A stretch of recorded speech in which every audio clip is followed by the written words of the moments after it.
kyokka. Twalabako ng'otandise okuyimba kwakomawo. Okuyimba kukyekuli gyebiri nga tokyayimba sente zaabula. Just tubeera n'ebyokukola bingi ne tubula akadde akakola kiri, naye bw'oba oyagala ebyo bintu byangu nnyo kubanga okuyimba abantu bayimba.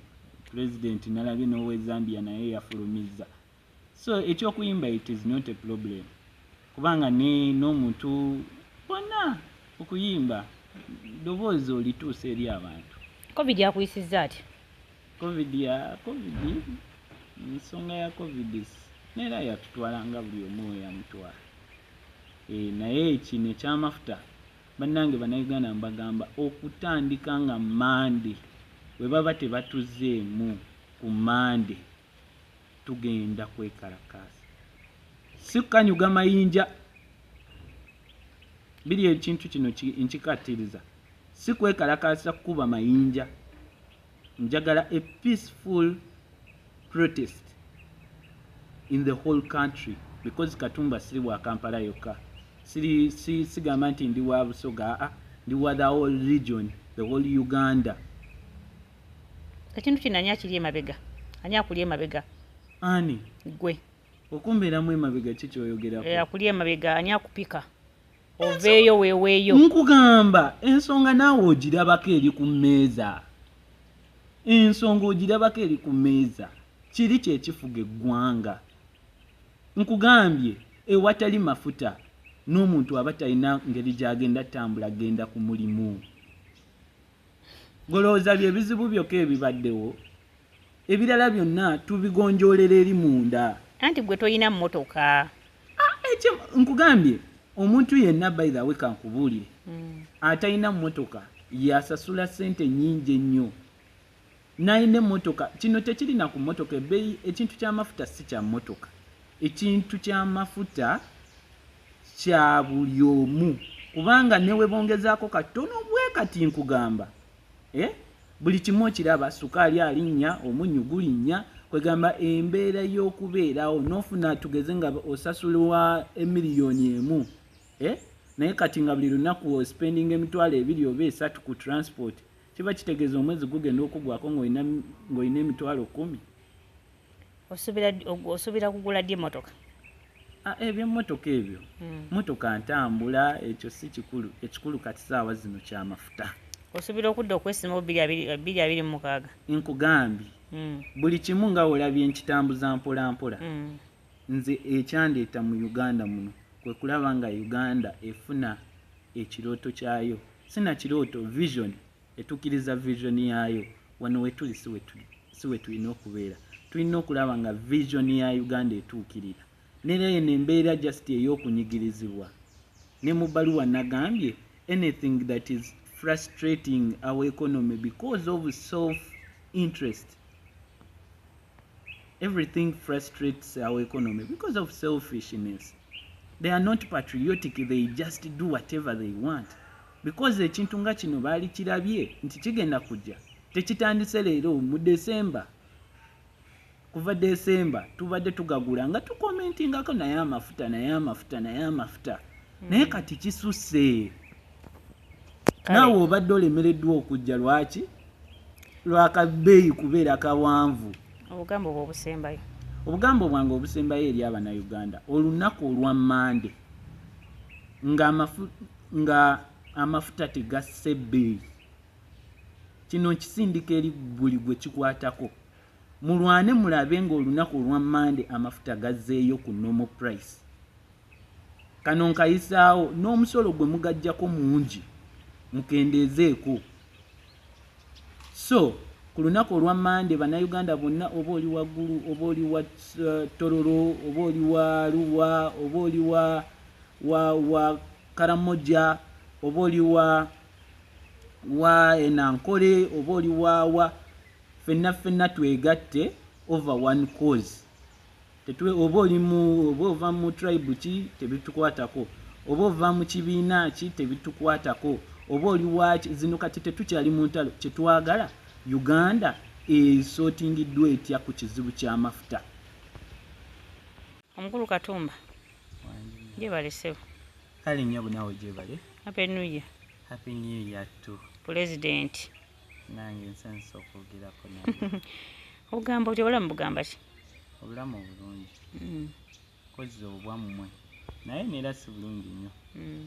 Ku nsonga omanyi siba bulungi nga Uganda teri bulungi. Lwaki toli bulungi? Naawe ebbeeyi y'amafuta ogiraba etusulise. Ebbeeyi y'amafuta like amafuta bbeeyi nene nnyo. Ebbeeyi y'amafuta erinnya esusse we yalikomye. Kyampalirizza kubanga bulijjo mbadde nga njogerako wano ku mikutu gyange ogwa Twitter, ogwa YouTube, ogwa Facebook nga ngamba abakulembeze nti ebbeeyi y'amafuta ng'etutta paka we gaatuuse ku mutwalo gumu bbiri. Ne mpulira nga akisusse we kyalikomye.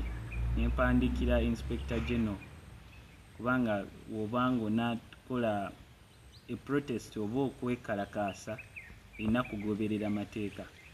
Ne ngoberera amateeka n'era mu constitution nga we kyatulambikibwa mu chapter ey'okuna.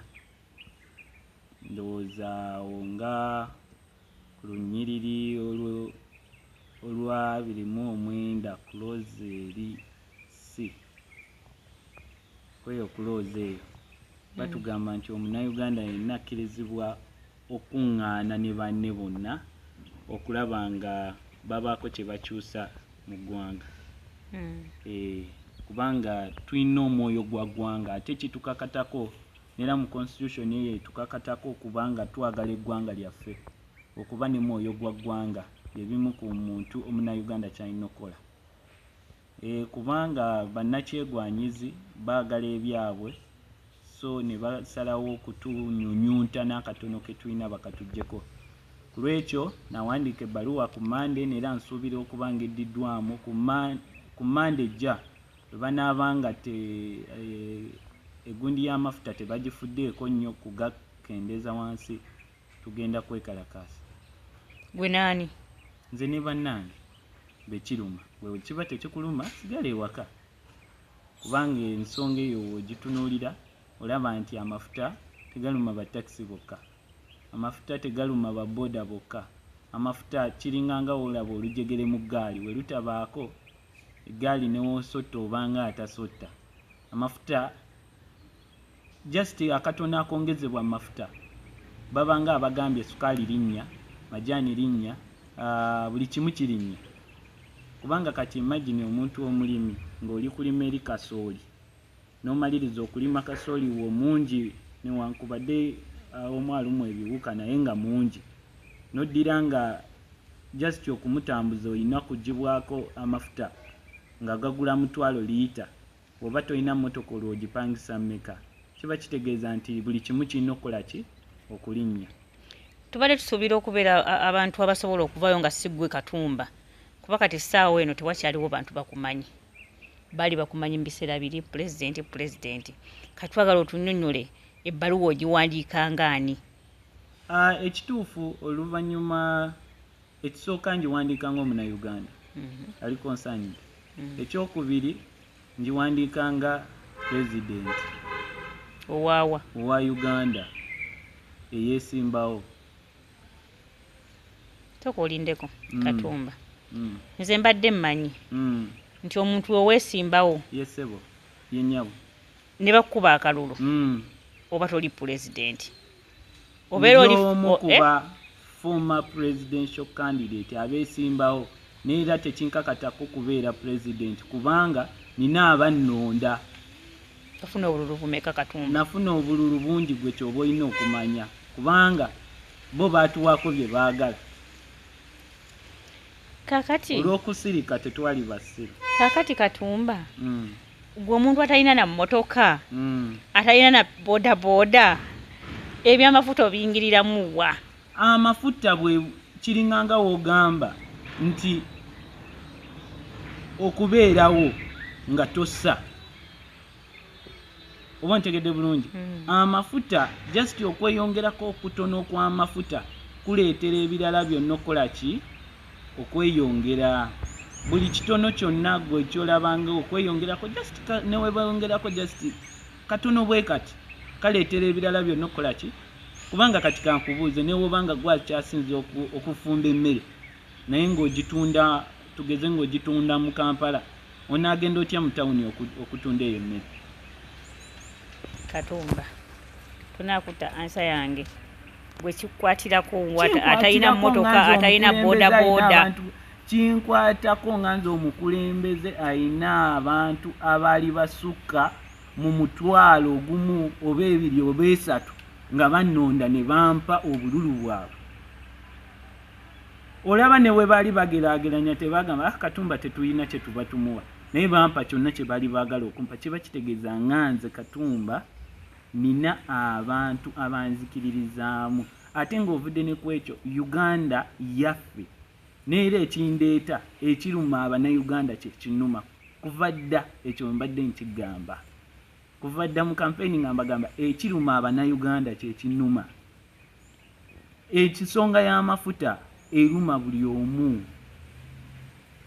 kaabe wa Koboko kaabe wa Luwa kaabe wa Mbalala kaabe waawa neera muli munda okiwulira n'ogamba oyagala omukolo gw'enjawulo gobeere n'ebijjukizo mu nnyumba yo kankwanjulire King Montage Photo Studio fe bakafuluma okukuba ebifaananyi n'okukola vidiyo. Olina wedding, birthday party, kukyala, nika, baby shower, photoshoot oba music shoot na buli kimu kyonna ky'oyagala fe tusobola okuwa ebijjukizo ebirungi eri ebirooto byo ate nno mwana wattu kusintiiza omuntu wa bulijjo. Tusange Bannankulabe ku Bitaala ku Prime Tower Level 3 Room D04. Okumanya ebisingawo tukubire ku nnamba zino 0702 104 125 oba 0755 311 731 oba 0777 223 405. King Montage Photo Studio fe tusobola okuwa ebijjukizo ebirungi ate nno mwana wattu kusintiiza omuntu